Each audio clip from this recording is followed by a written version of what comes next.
I just thought I would come on so that I can give a market update on what's been going on lately. There's a lot of misinformation in the news and so on and so forth. So just thought that I would tell you what I'm seeing here in the Northern Virginia area. So basically things are different. And here everything is driven by schools in proximity to DC. So what I'm finding is some places houses come on the market like on a Thursday or Friday. It tends to be when people put their houses on the market here in our market. And then a lot of the good ones are gone by Monday. But the condo market has slowed down a little bit. So I have a condo listing right now, and we're not getting many showings. We came on during sort of the snow frigid period. I still did have people come to my open house, 3 or 4 groups for the first week, 2 or 3 the second week. But I was surprised. Like one time it was, 10 degrees feels like -7 when I was doing it. So I can't imagine like a ton of people wanted to leave their house. And I did it on a Saturday and because Sunday was Super Bowl Sunday. So, and then that particular listing, like nothing new, no new competition has come on. The only coming soons, like people are putting them in for March. And there was one that was like April. So they're not even going to be competition for us for like a couple months if someone has to move quickly. So nothing went pending last week, none of the competition. And this is in North Reston. So, it's a desirable place to live. Really nice condo building, secure. So yeah, it's just was really slow. And I think with the holiday weekend, I went to Vegas this weekend for a friend's birthday. I left on Thursday. I came back yesterday. The airport was a complete zoo both days. I mean, both my flights were completely sold out. So I think a lot of people were out of town this week. But I did see some nice homes in Oakton come on the market, and they are already under contract. So yeah, and then I had a listing appointment today for another condo that's going to be coming soon in Reston, probably in the mid 400s, I would say is what it's going to come on. And then I have one in Springfield that I'm meeting with her this week, and that'll probably be, I would say, in the mid 300 to 400. That one's in the West Springfield High School district, which is a popular school district as well, and it's like a townhouse style condo. So those are 2 that I have coming soon. And yeah, so it's still, there's not like a ton of inventory. I just picked up a new client today that they live in Pennsylvania, but their daughter and her husband and grandchild live in here. And so they want to find sort of like a crash pad place to buy so that when they come to visit, they have a place to stay, and they want to also be able to use it as an Airbnb. So I have to do research. Not a lot of HOAs and condos are sort of clamping down on that, and they don't want Airbnbs in the neighborhood. So, that involves a lot of research as well that I will have to do to find them the appropriate property. They're looking in Prince William County because that's closer to where their daughter lives, and their price range is in the mid 400s. So if anyone knows of anybody that's looking to sell a property, I'd be happy to do an inside deal with that. I do a lot of business like that way. So last week I went to a broker's open for an agent that I have known for years and years, and her listing was in Vienna and is listed basic, we'll call it 2.3 million. And I recently sold a house to buyers that was 3.2 million. So I just kind of wanted to go over some of the differences in why a house that's basically in the same size, one's in Vienna, one's in the part of North Reston that's near Vienna. So, they're kind of, in the same area. So what makes a house cost $1 million more that is the same size? So the property in Vienna is sort of on what I call more of it's Tapawingo, which is kind of a busier street. I mean, they do have, you can park on the road there, but it's a little more dicey than if you live like the one I sold was in a cul-de-sac. So that's a difference. One was 5,200 square feet, like above ground, and the other one is similar. Both have finished basements. So they're both like hitting 6,000 square feet basically with a finished basement. And they're both one was 5 bedrooms, another one is 6, and then bathrooms, one has 6.5 and the other has 6.5. So they're very similar in that regard. But the level of finishes, one is a Kingston Royce. The one I sold is a Kingston Royce home, and their quality level is way higher than a lot of the local custom builders, and you're going to pay for that. And so what I mean is, like, the slabs that you choose for your countertops are much higher level. The flooring is a much higher level.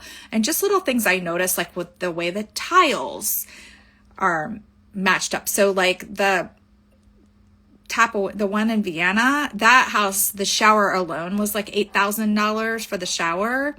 And I mean, I think the shower in the one I sold was nicer. I'm not sure exactly how much theirs was. I could go through all the numbers, but yeah, I could see the huge differences. They both had sort of the new things going on, like where the pantry's hidden, where you open it like you think it's a cabinet door, and then it's a walk-in pantry. They both had that. They both had mud rooms. Mine had a, what do you want to call it, like a caterer's kitchen or prep kitchen.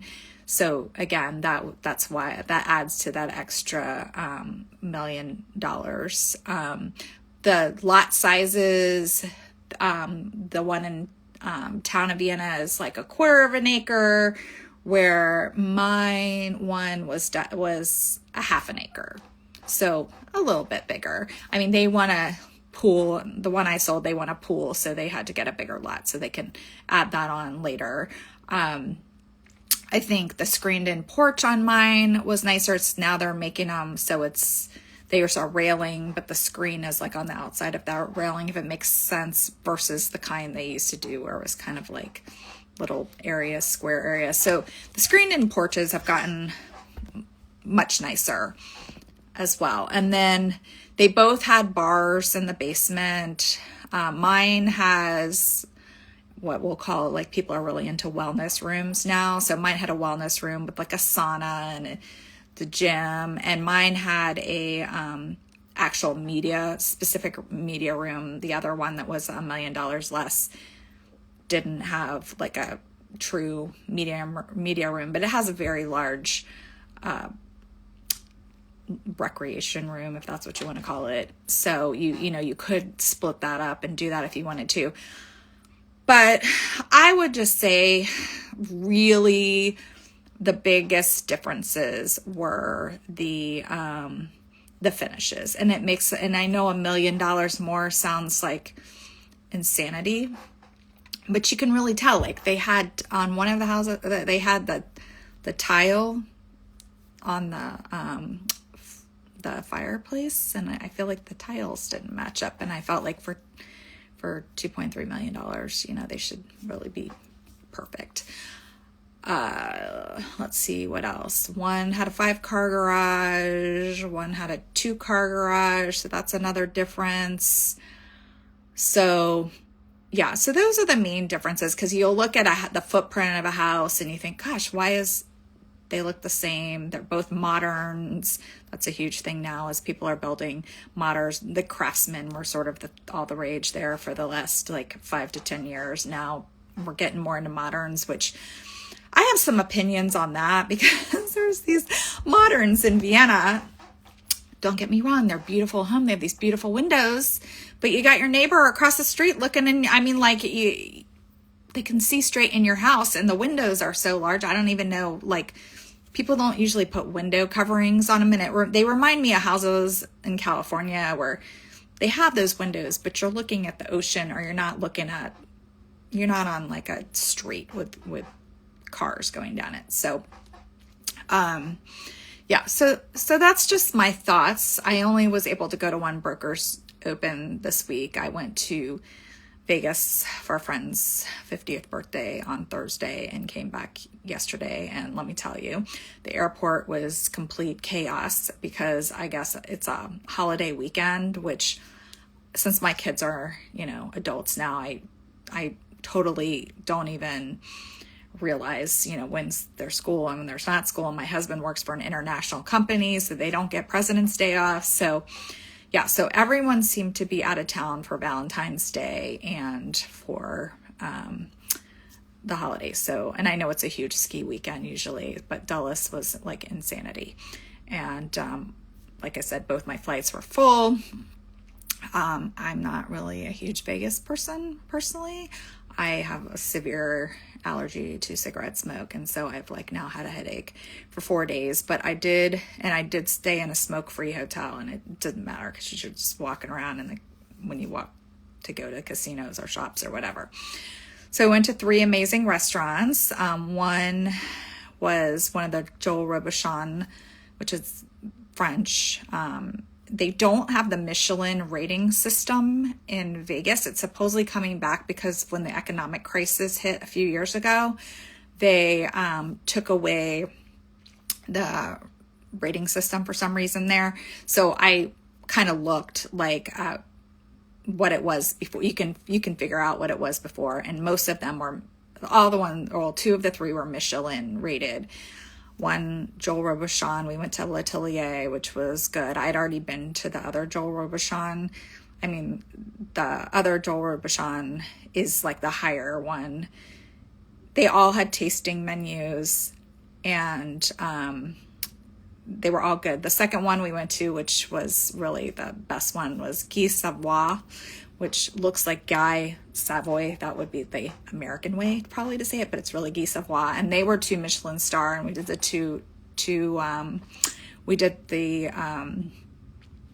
tasting menu, which was phenomenal. I mean, they have this bread cart that was like, and the way they did the butter, I mean, it was like unbelievable. I'm going to post some videos on my Instagram that you can see. I mean, it was just, it is outrageous. I'm not going to lie, but it was a good experience. And we didn't even get the wine pairing the second day because I really struggle with wine pairings. Like, I split the wine pairing the first night with someone, and they're just so generous with it. I mean, I just felt like I was completely drunk when I walked out of there, and it was like, I just don't like that feeling. So the second night I was like, yeah, I can't. I just got like a single glass. Plus, when they do the wine pairings, it's like they give you a port, which I don't want. It's too sweet. And a lot of the sweet wines they do in the beginning, it's like, I'm like a solid red wine drinker, heavy, earthy, dry, spicy, very dry. So I do like some white wines if they are dry, but for the most part, I'm a red wine girl and a martini. I love a martini, which most of you all know by now.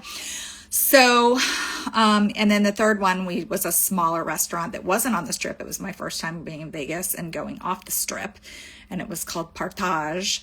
And again, it was a third French, which is really funny because like in New York,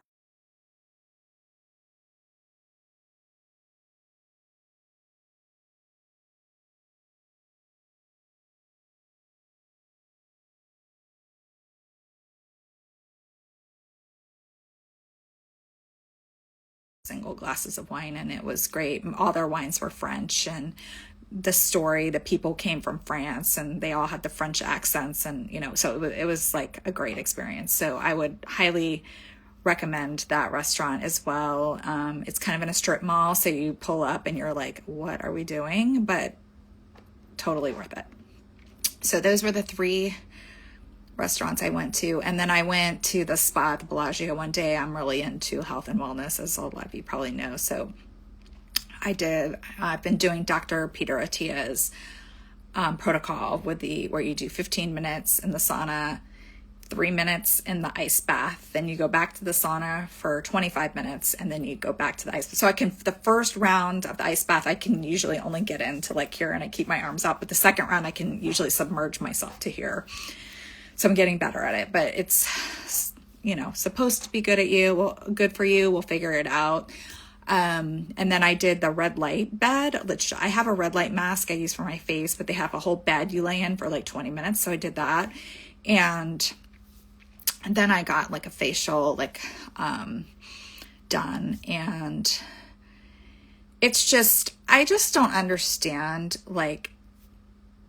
Vegas is so outrageously expensive. Like, they didn't have any of the prices on the thing. And I'm like, for those 2 things that I did, it was like $650. I don't know. And I look at the people that go there, and I think about how much the restaurants cost and everything. And I'm like, I don't know how people afford to go to these places. I just don't. It's just gotten so crazy. And Vegas used to be like a cheap place you'd go to. And I mean, we did, I remember that people would talk about, like, back in the 80s and 90s, they had these like free buffet things that doesn't even exist anymore. We went to the breakfast buffet at the Caesars, which is apparently famous. I'd never been to one of those buffets before.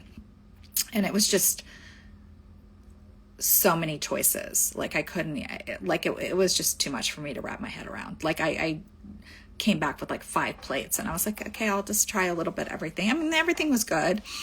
And, I'm a little bit of a food snob. We all have established that, and I'm fine with that. So, but it was a fun experience. I'm glad we did that. And I got a custom hat made, which was really cool. They mainly do them like in Aspen and places like that, where you buy these sort of like semi-cowboy hats, and then they put ribbons, and you pick, and then they brand your initials in it. So I did that. That was a really cool experience. I'm glad I did that. I didn't do much other kind of shopping, just because this is not meant to sound pretentious, but I have the luxury of going to Barcelona because my husband's office is there. And so I tend to do most of my shopping in Europe because it's a lot cheaper. And people don't realize that. Like, if you buy any kind of luxury product, at a minimum, it's $100 cheaper to buy it over there. Then you get the taxes back. So it just, for me, and a lot of the skincare stuff I buy over there now too, because the pharmacies are just so much cheaper, and food in Spain is very cheap. And it's partially because their wages aren't in line, aren't very high. So everything tends to be cheaper, which is why they were throwing water on Americans apparently this summer, because we're going over there and we're making everything more expensive. So I just try to be very incognito when I'm over there. I try not to look like a crazy American. And so I didn't do much shopping in Vegas for that reason, just because it just doesn't financially make sense to me. But I'm guessing a lot of people in the Midwest who don't have access to the kind of shopping we have, like in DC or New York or LA, I think they go there to shop because they have all the big European brands have stores there. So yeah, but we didn't really even gamble, which is hilarious. I think we played blackjack. My friend and I and her sister played blackjack, and I think we lost $300 or $400 within 30 to 45 minutes, and then we were done. And so while we were doing that, Basil and my friend's husband, they have an F1 experience there. So they went and did that. That was really cool. They didn't drive the car, but they got to see the one from the movie, and it's like more of like a simulator thing. And so I think they said that was worth the money. They were glad they did that. So anyways, so that was Vegas. So yeah, so I'm going to Barcelona on Thursday with my husband for work. So that'll be fun. And hopefully when I get back, the real estate market, as far as like showings, will heat up a little bit as we get, closer to spring. But what I have always said here, when people say when's the best time to list my house, I'm like, historically, the best time to list your house is right after the Super Bowl, because there's buyers who are ready to get in the market. And I have a lot of like military or like FBI or those kind of people who fly in and look, and then they buy houses and they leave. And that's usually and there's not as much inventory at that point in time. Obviously, your pictures are not going to be as pretty, your exteriors, because of the grossness of the winter, but there tends to be less competition. So yeah, so that's a good time. So I do have 2 more listings coming up that I'm aware of within the next month, I would say. And every day it's like, I just never know. People who you don't think are going to move, like these particular people today, they've lived in their house less than 2 years. They are pregnant and they decided they want to move to North Carolina because the cost of living is easier and they can get a bigger family style house. So there's life events constantly that are happening where people are needing to move. And I just know with like with the population, I've said this repeatedly, with like my parents' age, my dad's 90, my mom is 81. And, it's getting to a point where a lot of the people in their age group, they need to move into a more assisted living type of situation, or generational homes. And that's like the 2 homes I was just talking about earlier, the $2.2 and the $3.2 million house. They're both made for generational living. They both have primary suites upstairs, but they also have main level bedrooms with full bathrooms so that they can accommodate people's parents, whether they are moving in with them or for when they come visit. That's one key thing that I've noticed is they already have homes that are big that accommodate their family, but then it's like their kids are gone, but yet the parents, so no one thinks that they're going to have to, everyone thinks, oh, I'm going to downsize, but I'm finding that a lot of people just can't do that because people are living longer and they have to take on their parents. Or I've had people who did downsize and then they call me 5 years later and they're like, okay, my kids now are having kids and I need a family house for when we have the holidays and I need to fit everyone in my house. And then they wind up buying a bigger house again. It's like really funny. So, I just had a couple who were living in Florida. Their kids had kids, so they sold their place in Florida and they moved back up here.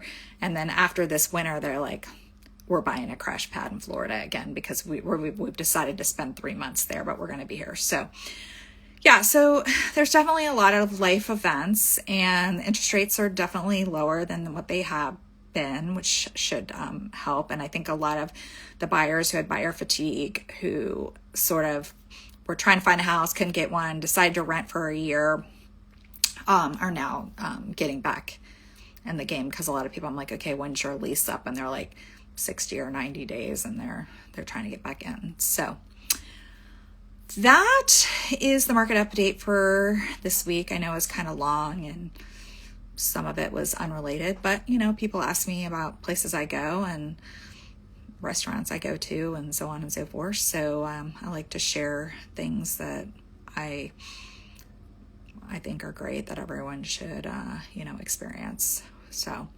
I hope everyone has a great week and I appreciate you watching.